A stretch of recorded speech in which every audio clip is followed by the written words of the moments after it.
Train യാത്രയ്ക്കിടെ അതിക്രമത്തിനിരയായ യുവതിയോട് സംസ്ഥാന സർക്കാരിന്റെ ക്രൂരത. കഴിഞ്ഞ വർഷം നവംബറിൽ വർക്കലയിൽ യുവതിയെ മദ്യപാനി ട്രെയിനിൽ നിന്നും തള്ളിയിട്ട സംഭവത്തിൽ തുടർ ചികിത്സയ്ക്ക് വഴിമുട്ടി നിൽക്കുകയാണ് കുടുംബം. മുഖ്യമന്ത്രി വി.ഡി. സതീശനെ നേരിട്ട് കണ്ട് സഹായം അഭ്യർത്ഥിച്ചുവെങ്കിലും തിരിഞ്ഞു നോക്കിയില്ല എന്നും കുട്ടിയുടെ അമ്മ പരാതിപ്പെടുന്നുണ്ട്. ശിവദാസ് കന്മനം ചേരുകയാണ് വാർത്തയുടെ വിശദാംശങ്ങളുമായി. ശിവദാസ്, അന്ന് ഇത്തരത്തിലൊരു സംഭവം ഉണ്ടാകുമ്പോൾ വലിയ വായിൽ വാഗ്ദാനങ്ങൾ നൽകിയ ഒരുപാട് പേരുണ്ട്. പക്ഷേ ആ കുടുംബത്തെ അന്ന് ആ വാർത്താ പ്രാധാന്യം കഴിഞ്ഞതോടുകൂടി, അതായത് മാധ്യമങ്ങളൊന്ന് പിൻവാങ്ങിയപ്പോൾ ആ കുടുംബത്തെ തള്ളിക്കളഞ്ഞു എന്നുള്ളതാണ്. എന്തായാലും ആ അമ്മ തന്നെ പറയുന്നുണ്ട്, വി.ഡി. സതീശനെ നേരിട്ട് പോയി കണ്ടു, കാര്യങ്ങൾ ബോധ്യപ്പെടുത്തി എന്നൊക്കെ. എന്നിട്ട് പോലും അനങ്ങിയില്ല. എന്തൊരു ക്രൂരതയാണ് ശിവദാസ് ഇത്.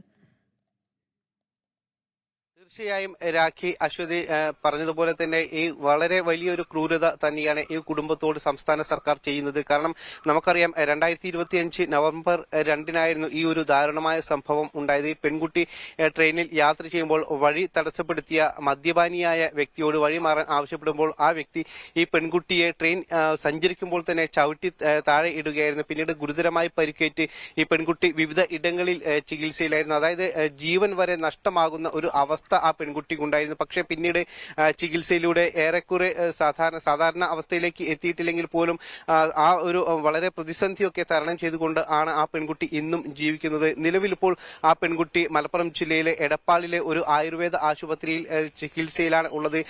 ഇത്രയും മാസം ചികിത്സ നടത്തി ആ കുടുംബം വലിയൊരു കടക്കണിയിൽ ആയിട്ടുണ്ട്. പലപ്പോഴും ആ സമയത്ത് തന്നെ ഇത് അന്ന് ആരോഗ്യമന്ത്രിയായിരുന്ന വീണ ജോർജ് ഈ കുടുംബത്തെ നേരിട്ട് കണ്ട് അതിന്റെ ചികിത്സയെല്ലാം തന്നെ ഏറ്റെടുക്കും എന്ന് പറഞ്ഞിരുന്നു.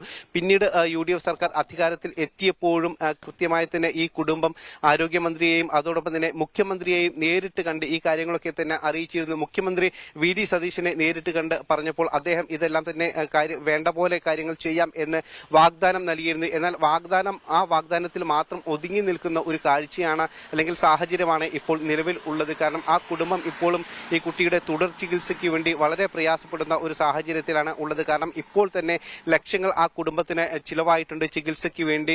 പലപ്പോഴും സ്വകാര്യ ആശുപത്രിയിൽ ഭീമമായ തുകയാണ് ഈ കുട്ടിയുടെ ചികിത്സയ്ക്ക് വേണ്ടി ചിലവാക്കുന്നത്. കാരണം ഈ കുട്ടി ഇപ്പോഴും സാധാരണ അവസ്ഥയിലേക്ക് എത്തിയിട്ടില്ല. ഇപ്പോഴും ഓർമ്മശക്തിയും കാഴ്ചശക്തിയും അടക്കമുള്ള വലിയ ബുദ്ധിമുട്ടുകൾ കുട്ടി അനുഭവിക്കുന്നുണ്ട്. ഇപ്പോഴും നടക്കാൻ കഴിയുന്ന ഒരു സാഹചര്യത്തിലേക്ക് ഈ 19-കാരിയായ പെൺകുട്ടി ഇപ്പോഴും എത്തിയിട്ടില്ല. അതുകൊണ്ട് തന്നെ തുടർ ചികിത്സ നടത്തിയാൽ മാത്രമേ ഏറെക്കുറെ സാധാരണ അവസ്ഥയിലേക്ക് ഈ പെൺകുട്ടിക്ക് എത്താൻ കഴിയൂ. ഈ കുട്ടിയുടെ അമ്മയാണ് പൂർണ്ണമായും ഈ പെൺകുട്ടിയുടെ എല്ലാ പരിചരണവും നോക്കി നടത്തുന്നത്. ഈ അമ്മയ്ക്ക് ചെറിയൊരു ജോലി മാത്രമാണ് ഉണ്ടായിരുന്നത്. പക്ഷെ ആ ജോലി ഇപ്പോൾ ചെയ്യാൻ കഴിയാത്ത സാഹചര്യമാണ് ഉള്ളത്. അതുകൊണ്ട് തന്നെ വലിയൊരു പ്രതിസന്ധിയിലും വലിയൊരു ബുദ്ധിമുട്ടിലുമാണ് ഈ കുടുംബം ഉള്ളത്. അതുകൊണ്ട് തന്നെയാണ് മുഖ്യമന്ത്രി എന്തായാലും ആ കുടുംബത്തെ ചേർത്ത് പിടിക്കേണ്ടത് സർക്കാരിന്റെ ഉത്തരവാദിത്തമാണ് എന്നുള്ളതാണ്. അതായത് ആരുടെയും ഔദാര്യം വേണ്ട കുടുംബത്തിന്.